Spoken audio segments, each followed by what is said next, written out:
अंतर्गत अपने राजनीतिक लाभ के लिए अपनी मर्जी से किसी भी एससी एसटी जाति को आरक्षण का लाभ दे सकती है और अपनी ही मर्जी से उसको छीन भी सकती है। यह कहकर कि ये जाति के लोग पैसे से संपन्न हैं तो इनको आरक्षण की जरूरत नहीं। अगर हमारे साथी लोगों को कुछ ज्यादा भूख लग रही है तो मैं अपने साथियों को एक बार बताना चाहूंगा कि बाबा साहब ने अपना पूरा जीवन त्याग दिया था आप लोगों को आरक्षण दिलाने के लिए। आप लोगों से दरखास्त है आप वापस वहां से आए और अंदर यहां बैठे। 5 साल में एक बार मौका मिलता है अपनी लड़ाई लड़ने के लिए। मैं अपना भाषण यही रोकूंगा जब तक हमारे सभी साथी लोग वापस यहां पर हॉल में नहीं आ जाते।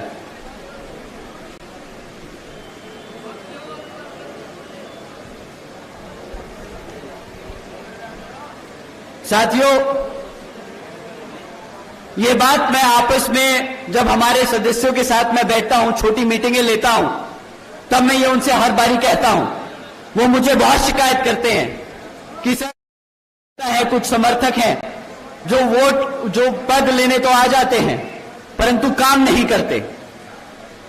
मैं उनसे बोलता हूं कि सर इन लोगों को आप पद देते हैं और इनसे उम्मीद करते हैं काम करे तो शायद वो अनफेयर होगा, वो वाकिफ नहीं होगा। आपको उनको पद देने के साथ साथ समझाना होगा कि ये जिस मूवमेंट में उन्होंने पद लिया है उस मूवमेंट के लिए कितना संघर्ष किया हमारे आदरणीय बहन जी ने, मान्यवर साहब ने, बाबा साहब डॉक्टर भीमराव अंबेडकर जी ने, और कितना मेहनत हमारा कार्यकर्ता करता है। एक आदमी जो पद लेकर या पटका पहनकर गुमराह करता है या काम नहीं करता, उससे पूरे समाज में जो सभी मेहनतकश लोग हैं जो दिन रात एक करते हैं इस समाज के लिए, इस पार्टी के लिए, इस मूवमेंट के लिए, उनके साथ वो गद्दारी करते हैं। ऐसे गद्दारों के साथ हमें हाथ बटाने की जरूरत नहीं, हमें इनको आगे बढ़ाने की जरूरत नहीं। तो हम इनको आगे से इग्नोर करके चलेंगे। साथियों, मैं अपना भाषण दोबारा रिज्यूम करता हूं। मैं कह रहा था कि यहां पर राज्य सरकारों को यह ताकत दे दी इस जजमेंट ने कि वो अपनी मर्जी से किसी भी एससी एसटी जाति में से आरक्षण का लाभ देना चाहे वो दे सकती हैं। किसी भी एससी एसटी जाति से लाभ छीनना चाहती हैं आरक्षण का तो वो छीन भी सकती हैं। साथियों, आप सभी जानते हैं आरक्षण की मूल भावना प्रतिनिधित्व की है, समाज को आगे बढ़ाने की है, लेकिन इसको बार बार गरीबी हटाओ योजना बनाने की कोशिश की जाती है कि कह के कि कोई जाति ज्यादा पैसे से संपन्न हो गई तो उसको आरक्षण की जरूरत नहीं। साथियों, भाजपा और कांग्रेस ने यह सोची समझी साजिश के तहत जजमेंट पास कराकर देश से आरक्षण खत्म करने के लिए यह पहला कदम उठाया है। आदरणीय बहन जी ने इस फैसले पर सवाल उठाया है और पूछा है कि क्या जिन्हें आरक्षण का लाभ मिला है क्या उनकी सामाजिक स्थिति बहुत बेहतर हो गई है, क्या उनके साथ आज भेदभाव खत्म हो गया है। मैं जानता हूं कि आज यहां मीटिंग में हमारे यहां से सर्व समाज से काफी बड़े बड़े लोग भी आए हैं, बड़े बिजनेसमैन भी हैं, काफी बड़े इंडस्ट्रियलिस्ट भी हैं, परंतु सच बात ये वो भी जानते हैं कि आज आप चाहे पैसे से कितने भी संपन्न हो जाएं, परंतु जिसकी सोच आज भी आपको नीचा देखने की है, आपको आपकी जाति के आधार पर देखने की है, वो आपको अभी कभी भी पैसे से आप कितने भी संपन्न हो जाएं, आपको कभी भी आपको अपना बराबर नहीं समझेगा। साथियों, जब तक हम ये सोच खत्म नहीं कर देते लोगों से कि हर जाति बिरादरी, हर धर्म बराबर है, तब तक हमें आरक्षण की जरूरत है, तब तक हम ये लड़ाई लड़ते रहेंगे। साथियों, एससी समाज को बांटने की ये पहली शुरुआत है, पहला कदम है एससी समाज को बांटने के लिए। ये एससी समाज की आजादी छीनने का शुरुआत की गई है, ये संविधान को बदलने की शुरुआत है। संविधान बचाने के नाम पर भाजपा और कांग्रेस मिलकर संविधान को बदलने का काम कर रहे हैं। आदरणीय बहन जी ने कहा है कि अगर यहां भाजपा के एनडीए और कांग्रेस की इंडिया अलायंस वाली पार्टियां जिसमें सपा आम आदमी पार्टी जैसी पार्टियां शामिल हैं, ये लोग अगर हमारे एससी एसटी समाज के आरक्षण के सच में हितैषी हैं, तो ये सब मिलकर पार्लियामेंट के जरिए रिजर्वेशन एक्ट को संविधान की 9वीं सूची में डालकर इसको हमेशा हमेशा के लिए सुरक्षित कर दें, ताकि रिजर्वेशन के साथ कोई भी छेड़खानी ना कर सके। साथियों, लेकिन ये बिल्कुल भी बहन जी की मांग है, और इतना ही नहीं, बल्कि बहन जी ने ये भी मांग की है कि जिस तरीके से ये जजमेंट पास किया गया है, आगे ऐसे जजमेंट पास ना हो, तो बहन जी की ये भी मांग है कि जुडिशरी में भी रिजर्वेशन लागू होना चाहिए, ताकि भविष्य में भी इस तरह के जजमेंट जो हमारे रिजर्वेशन के साथ खिलवाड़ करे, वो कभी भी पास ना हो पाए। साथियों, कांग्रेस पार्टी की ओर से उनके राष्ट्रीय अध्यक्ष श्री खड़गे जी ने प्रेस कॉन्फ्रेंस कर ये कहा था कि आरक्षण तो पंडित नेहरू जी और गांधी जी की देन है। पहली बात, राहुल गांधी जी कहां थे वोट मांगने के लिए? तो वो खुद संविधान की किताब दिखाकर वोट मांगते फिरे पूरे देश भर, परंतु जब संविधान के खिलाफ ऐसे जजमेंट पास हो रहे हैं तो वो पूरे मीडिया से गायब हो गए। किसी भी मंच पर आकर उन्होंने अपना स्टैंड क्लियर नहीं किया, जबकि गांधी जी का कुछ ही समय में पोल खुल गया। वो विदेश में जाकर बोलते हैं कि जब हमारा अच्छा समय आएगा तो हम संविधान से आरक्षण बिल्कुल खत्म कर देंगे। साथियों, बताइए, जो लोग कांग्रेस वाले लोग किताब लेकर घूम रहे थे कि हम संविधान बचाएंगे, हमारे एससी एसटी समाज को गुमराह कूदते फिर रहे थे कि हम आपके हकों के लिए लड़ेंगे, पहला मौका मिलते ही, सरकार को बने 6 महीने नहीं हुए, पहला मौका मिलते ही इन्होंने ऐसा जजमेंट पास होने दिया जिससे हमारा एससी एसटी का रिजर्वेशन खतरे में आ गया। और अब जब रिजर्वेशन खतरे में आ गया तो इनके असली रंग रूप सामने आने लगे हैं। कहने लगे कि हम तो संविधान से आरक्षण ही खत्म कर देंगे। यहां पे कितने हमारे एससी एसटी समाज के साथी लोग मौजूद हैं हॉल में? हाथ उठाकर आप लोग बताइए, आप ही बताइए मुझे कि आप लोगों को बोला नहीं था इन्होंने कि आपके हकों के लिए, आपके आरक्षण के लिए लड़ेंगे? बताइए साथियों, हाँ या ना? वही आदमी आज विदेश में जाकर आपके खिलाफ बोल रहा है। बताइए, धोखा किया कि नहीं किया? अब आप ही बताइए, क्या आप ऐसे धोखेबाज को सत्ता में आने देंगे? आने देंगे? उसको प्रदेश में घुसने देंगे? अगली बारी वो कदम रखने की कोशिश करे आपके जिले में, खदेड़ के बाहर फेंक देना, बता देना विरोधी कौन है, गद्दार कौन है यहां पर।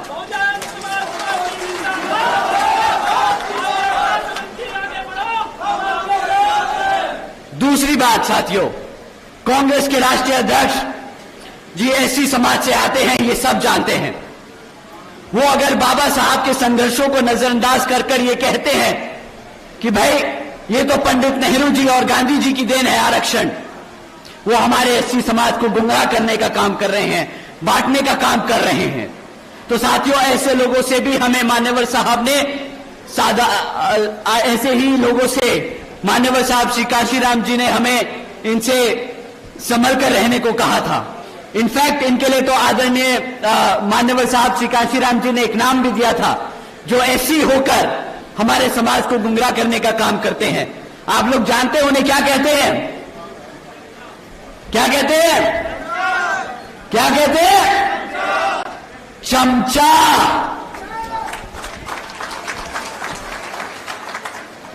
कांग्रेस के राष्ट्रीय अध्यक्ष एक एससी समाज से आकर अगर बाबा साहब के काम को, संघर्ष को नजरअंदाज करते हैं तो वो कांग्रेस के क्या हुए? साथियों, ऐसे लोगों के लिए आज मान्यवर साहब श्री काशीराम जी ने एक किताब भी लिखी थी, चमचा युग। आप लोगों से दरखास्त है कि वो किताब जरूर पढ़िएगा, ऐसे लोगों से सावधान रहिएगा। तीसरी बात, पंडित नेहरू जी और गांधी जी आरक्षण तो दूर की बात है, वो दलितों के इतने विरोधी थे कि जब संविधान कमेटी के सदस्य चुने जा रहे थे तो बाबा साहब जी जिस लोकसभा से संसद में जिस लोकसभा से संसद में जाने वाले थे, तो वो पंडित नेहरू और गांधी जी ने वो कॉन्स्टिट्यूएंसी को ही पाकिस्तान का हिस्सा बनाकर उन्हें पाकिस्तान की संविधान कमेटी में भेजने का काम करा था। साथियों, जिन लोगों से बाबा साहब नहीं बर्दाश्त हुए, आप लोगों को लगता है कि बाबा साहब का दिया हुआ आरक्षण उन्हें बर्दाश्त होगा? आप लोगों को लगता है कि वो लोग आपके आरक्षण को बर्दाश्त कर पाएंगे? साथियों, ये बात आप अपने जहन में बांध लीजिए। गांव-गांव में अब प्रचार करना शुरू कर दीजिए। राहुल गांधी जी, हुड्डा जी, कांग्रेस बाबा साहब विरोधी थे, हैं और रहेंगे। राहुल गांधी जी, हुड्डा जी, कांग्रेस दलित विरोधी थे, दलित विरोधी हैं और दलित विरोधी रहेंगे।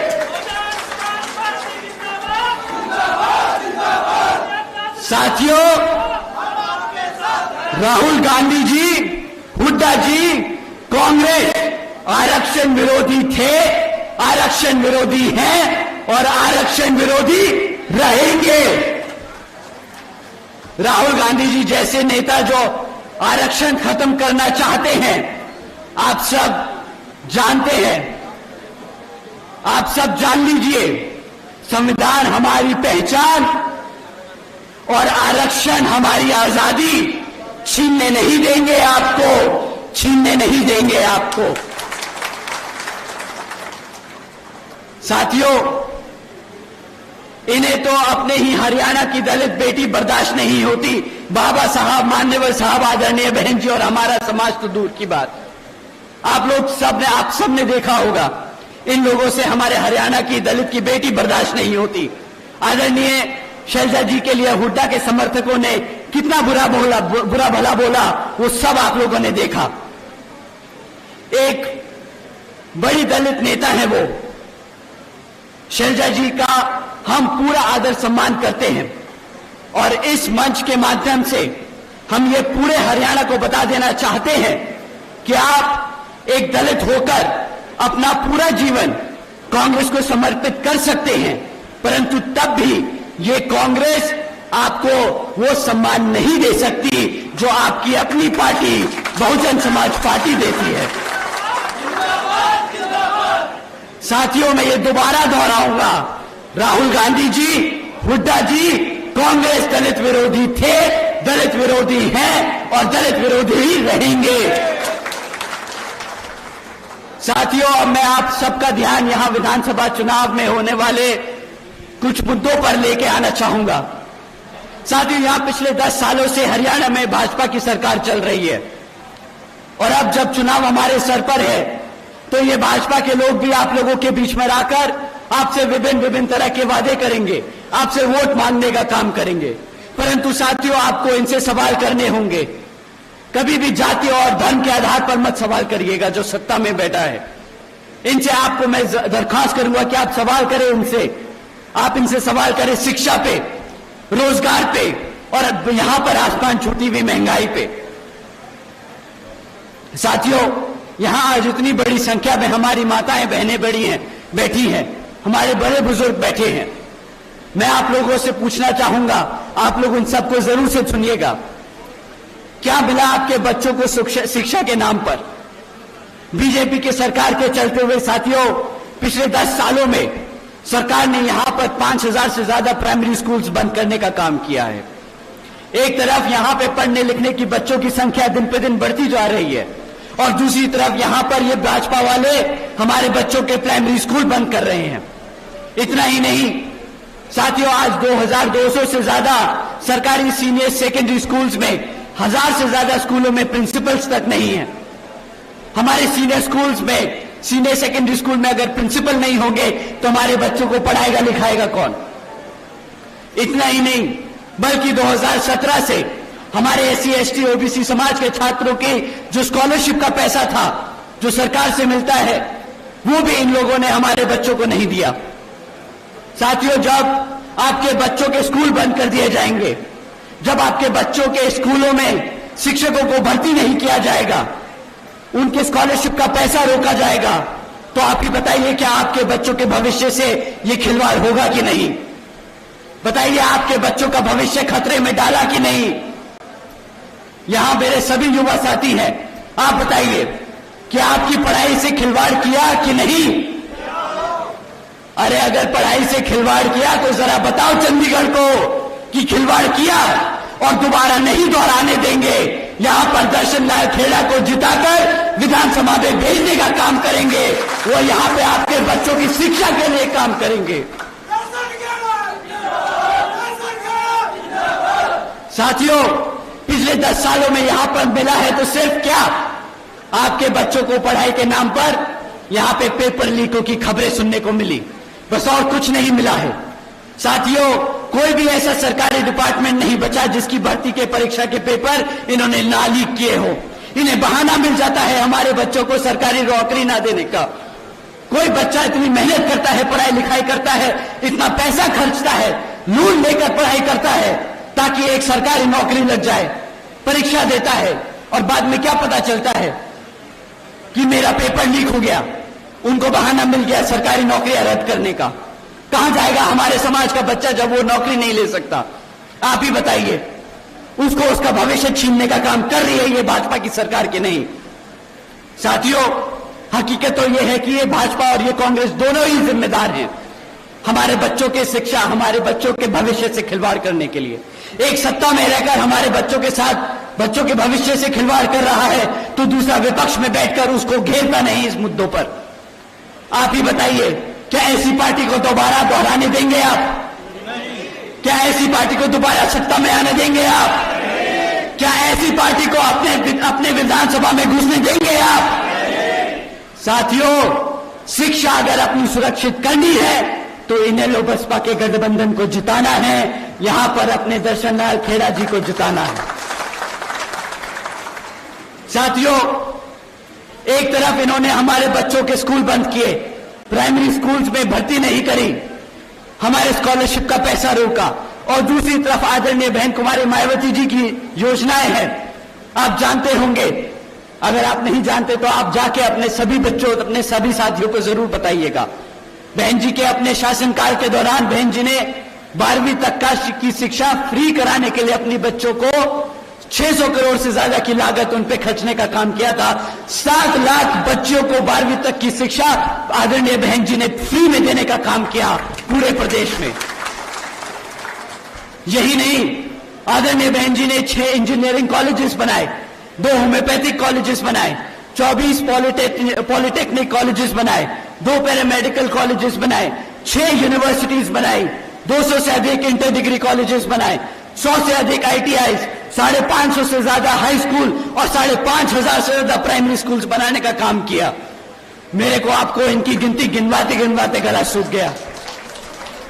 साथियों, इतना ही नहीं, हमारे सभी पिछड़े समाज से आने वाले बच्चों के लिए देश में पहली बार आदरणीय बहन जी ने इन सभी सरकारी कॉलेजेस और यूनिवर्सिटीज के हॉस्टल्स में और इनके सभी सीटों पे 27% आरक्षण की व्यवस्था तय की थी ताकि हमारे समाज के, पिछड़े समाज के बच्चों को पढ़ने लिखने का पूरा मौका मिल सके। साथियों, यही नीतियां हैं जिसके आधार पर चलकर यहां पर बसपा इनेलो की सरकार आपके बच्चों के लिए यहां पर स्कूल्स, यूनिवर्सिटीज, कॉलेजेस, स्कॉलरशिप्स और आपके बच्चों के लिए एक उज्जवल भविष्य देने का काम करेगी, जिसके लिए आपको अब अपनी कमर कस लेनी है और गांव-गांव और गली-गली में घूमकर अपने यहां प्रत्याशी श्री दर्शन लाल खेड़ा जी का प्रचार कर कर उन्हें विधानसभा जिताने का काम कर रहे हैं। अब मैं आप लोगों से, अपने युवा साथियों से रोजगार के नाम पर आपसे मैं बात करना चाहूंगा। आपको सवाल उठाना है कि रोजगार के नाम पर हमारे युवा साथियों को क्या मिला। हमारी माताएं बैठी हैं, हमारी बहनें हैं, हमारे बड़े बुजुर्ग हैं। आपके सबके घर में कम से कम एक युवा होगा जो बेरोजगार घूम रहा है, बेचारा पढ़ाई लिखाई करता है। आपने अपनी मेहनत से इतना कमा दमा के लोन ले ला के उस बच्चे को पढ़ाया, किस लिए? कि वो रोज किसी दिन नौकरी करेगा तो हमारा भी समाज में सर गर्व से फख्र से ऊपर होगा कि मेरा बच्चा भी खुद कमाता है, अपने घर में मेरी माता, मेरी बहन के लिए मैं अपने पिताजी का नाम रोशन करता है। परंतु हकीकत यह है कि पिछले 10 सालों में साथियों 40% युवा आज बेरोजगार घूम रहा है। पिछले 10 साल में यहां पर 2 लाख से ज्यादा सरकारी पद खाली छोड़ दिए गए। आप जानते हैं क्यों? यहां पर सरकार अगर चाह के भी 2 लाख सरकारी खाली पद हैं तो वो नहीं भरती। हमारे 40% युवा बेरोजगार घूम रहे हैं, उन्हें 2 लाख नौकरियां देना चुटकी का काम है, चुटकी का काम है, परंतु वो नौकरी नहीं देती, क्योंकि अगर इन्होंने 2 लाख पद भर दिए तो इन्हें उन 2 लाख पदों पे सरकारी पदों पे आरक्षण भी देना पड़ेगा। हमारा पिछड़े समाज से साथियों को रोजगार देना पड़ेगा, हमारे मुसलमान समाज को उन्हें रोजगार देना पड़ेगा, हमारे विभिन्न माइनॉरिटीज ग्रुप को उनको भी रोजगार देना पड़ेगा, परंतु ये लोग वो 2 लाख पद नहीं भरेंगे। साथियों, इतना ही नहीं, हमारे यहां पे क्लरिकल वर्कर्स वो अपनी बेसिक पे 35,000 रुपए करने की मांग कर रहे हैं पिछले 10 सालों से। आज तक उनकी मांग को सुना तो दूर, उन्हें तो बिल्कुल एंटरटेन ही नहीं करते, ऊपर से धमकाते हैं कि अगर तुमने यहां पे आंदोलन किया तो तुम्हें दरखास्त कर दिया जाएगा सरकारी नौकरियों से। अब आप ही बताइए कि अगर जो लोग रोजगार मांग रहे हैं उन्हें रोजगार देना नहीं चाहते, जो लोग अपना रोजगार में हैं, जो टेम्परेरी वर्कर्स बना रखे इन्होंने, आप लोग तो जानते होंगे कि यहां पर कुल मिलाकर 2000 से ज्यादा लेक्चरर्स परमानेंट होने की मांग भी कर रहे हैं। 40% युवा बेरोजगार घूम रहा है, 2 लाख सरकारी पद खाली पड़े हैं। ये सरकार क्या कर रही है उसके बदले? कौशल विकास निगम जैसी योजनाएं चला रही हैं। जो पक्की नौकरियां हैं उनको भी कच्ची नौकरियां बनाकर यहां पर हमारे समाज के लोगों का आरक्षण वो भी खत्म करने की पूरी तैयारी में बैठी है। साथियों, एक तरफ भाजपा की सरकार है जो रोजगार के नाम पर ऐसा मजाक करती है, दूसरी तरफ हमारे आदरणीय बहन कुमारी मायावती जी की योजनाएं हैं जिसके तहत चलकर बहन जी ने 4 साल के अपने शासनकाल में 90,000 से अधिक शिक्षकों को रोजगार दिया, 1 लाख से अधिक सफाई कर्मचारियों को रोजगार दिया था, 2 लाख से अधिक आदिवासी अधिक से ज्यादा पुलिस फोर्स में भर्ती करी थी। और हमारे यहां पर शहरी सारी अपर कास्ट समाज के साथी लोग बैठे हैं, पंजाब कम्युनिटी से हैं, बनिया कम्युनिटी से हैं। आप सबको जानकर रहनारी होगी साथियों कि आदरणीय बहन जी ने 30 लाख